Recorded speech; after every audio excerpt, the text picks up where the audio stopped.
I think task 3 was a little easier to grasp, even though I wrote the tasks. This involves taking an object and rotating it and enlarging it. So what we've got is we've got a cauliflower stalk, which obviously is different on all sort of four sides. And I've taken it and I've increased the size of it, and with each time I increase the size, I rotate it by about 45 degrees. And what I've done is, in addition to that, I've done them all in a variety of different media. So the first two start off in pencil, then we go on to pencil, and I've outlined it in a fine liner. Then this one is pencil and Indian ink. Then we go back to pencil, and then we go back to fine liner again there.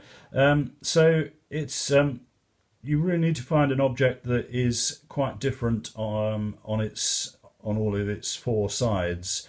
Otherwise, you're just increasing the size of the thing. How you increase it and how these things appear on the page, entirely up to you.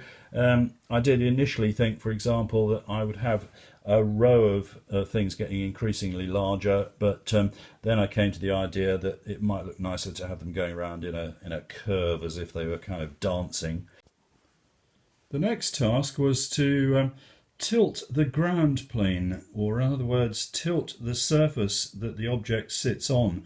So this idea was inspired by Cezanne, and what we have here is the bowls of cherries, or the bowl of cherries, is tilted towards us, whereas this bowl is sort of sat at a normal angle. He also used to sort of twist the surface of the thing that the object sat on, so the back of the table appeared sort of higher than it would normally appear. So moving on to my own version, what I've done is I've thought about the ground plane, and that's this kind of rectangle in perspective. So it's much narrower at the back than it is at the front, which gives a feeling of depth to it. But I've also twisted it over, although my mitten is sort of almost flat. So although I've twisted the ground plane, I've kind of sat this at a normal angle, so it doesn't quite work. And I think that the mitten and the dried up cauliflower stalk would have slid off if they were in reality. But I think it adds to an extra element to the overall composition. So this one, I'm taking basic objects, man-made or natural, and gathering them together and playing around with the context of scale. So if this is a table, then you can imagine that the scale of this pine cone would be, maybe a metre tall or even bigger. So I quite like sort of messing around doing things like that, rather than sort of doing kind of the sorts of things that Cezanne has got there. I think it's a little bit more fun.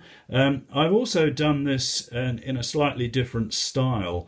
I trained as an illustrator, and illustrators can basically turn their hand to any kind of style, or they could if they were from my generation. I went to art school a long time ago. So this one is fairly graphic, and I've deliberately limited my palette. So when it came to placing the grey, the wash of Indian ink on there, most of the greys are pretty similar. I think there's only about 2 different shades of grey on there. So in terms of the drawing, it's all done with a pencil, and then I've gone over the pencil lines with a fine liner, and then, as I say, finish off with Indian ink. So far we've looked at tone and we've looked at scale within our composition, but if you've drawn something like this and you want to increase the overall size of the whole thing, one system for doing that is called squaring up or gridding up, and artists have been using this system for maybe 500 or 600 years. So If you look at the Renaissance drawings, for example, in the British Museum, a lot of those drawings have got a grid structure over the top of the drawing itself. Now, I guess that they didn't have tracing paper. Now, what I've done is I've drawn up my grid on the tracing paper, because I really don't like destroying my actual drawing underneath. So if you've got some tracing paper, that's great. Greaseproof paper would work fine. If you've got a piece of acetate, that will work fine. Drafting film, again, is great stuff. But in my case, good old tracing paper, and I've drawn the grid over the top of that. And in order to enlarge the overall drawing, what I've decided to do is to divide up my drawing into a series of boxes.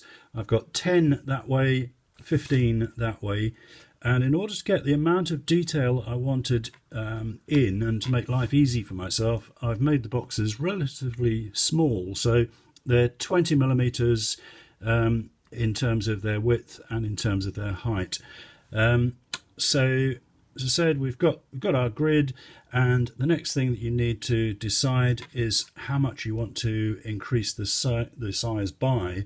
In my case, I've decided that I want to increase it by 50%. So that means that each box, rather than being 20 millimeters on my on my larger piece of paper, each box is going to be 30 millimeters across. And it's just a matter then of looking inside this box and drawing what I see. And to give you an example, at the bottom here, I've got a box that's 40 millimeters. So that's twice the actual size of what's in this box. I looked at the top left-hand image here, and I've got a positive shape, which is the end of the petal, and the negative shape around it. And I recreated that at the bottom here, and this is a reasonable stab at it. So that's the system, and it's the same for whether you want to go 50% bigger, 100% bigger, 2 times, 3 times, or whatever. It's just a question of drawing up a grid on the smaller thing, and then recreating a much larger grid on your larger drawing, and then just copying what you got in the small box, only much bigger.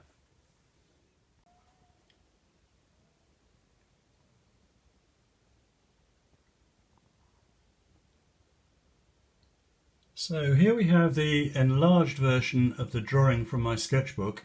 So this represents a scale of 1.5 times what I've got in the sketchbook. So just to recap, the size of the squares here are 30 millimeters, whereas on the tracing paper overlay on the sketchbook, they're only 20 millimeters square. Now, a couple of things that occurred to me as I was actually doing the drawing here was when I was looking back at my sketchbook, I noticed that there were 1 or 2 inconsistencies and things that I weren't really happy with. So what I did was, when I did the sketchbook drawing, I did it fairly quickly in the sun, and fortunately at the end of the drawing session, what I always do is take a photograph on my iPad. And when I compared the photograph on the iPad with my drawing, I realised that whilst I'd got the main data there, I'd got the positions right of the flowers and the leaves, and I've got the relative shapes right. There wasn't a vast amount of detail, so what I've done here is I've tweaked things along the way, and you have to do that because drawing is an organic process, and you notice problems, and hopefully you solve them. As I said, I thought it was probably better to change things rather than to faithfully copy the mistakes and enlarge them by 50%. So we've got a little bit more information in this drawing, I think. A little bit more careful observation of the contour lines, a little bit more information about the detail of the insides of the flowers. In these ones I've got stamens, and I've got all of the sort of detail that you would wish to see in a drawing that's of this scale. So the other thing that I noticed was not only do you have to have a decent quality drawing, which I didn't have, but in terms of the hardness of my pencil, when I was actually doing the work in the sketchbook, I had a B pencil, which was fine for drawing with the sketchbook on my knee, but to do this one, it's on an easel, it's vertical, and when you're working vertically, you need a much softer pencil. So I've drawn this with a 4B pencil, and I think we can actually see the outlines just about. So that's it, I think. The only other thing that I have to do to this now is to add some tone, and with the other little watercolour, or the other little drawing that I did of a plant in a tiny vase, I had a touch of watercolour, so I may well do the same with this. So it'll probably end up a combination of Indian ink and watercolour. Okay, I hope you have fun doing yours, and I look forward to seeing the results. Cheers! Hi, I'd just like to try and summarise what we've been up to with this session. So primarily we were looking at tone and our use of scale within a still life context. Now, why do we use tone? I use tone to make things look three-dimensional. I use tone to make things add a character to a drawing, perhaps to add atmosphere to it. And the same thing is true of scale. So you can make something look really powerful or really vulnerable by increasing or decreasing the size of that object within a particular background or a particular format that you're working within. So it's about relationships, and the sort of relationships or the grayscale that I've been using within my drawings that I was demonstrating to you, I think I've been fairly restrained, and if I was to do this again, I would consider using much punchier values of tone. So I think I have been using, sort of, as I say, restrained greys rather than sort of really powerful ones. So, if you think in terms of 70% tints, 80% tints, 90% tints, or even, when I'm teaching live drawing, I get students to use black paper and work with a white Conte pastel on the top. And I think, that kind of degree of punchiness is, an interesting thing to explore. Another thing to explore, maybe for the future, would be your use of mark making and your use of values. So that's something that we may do in yet another tone session.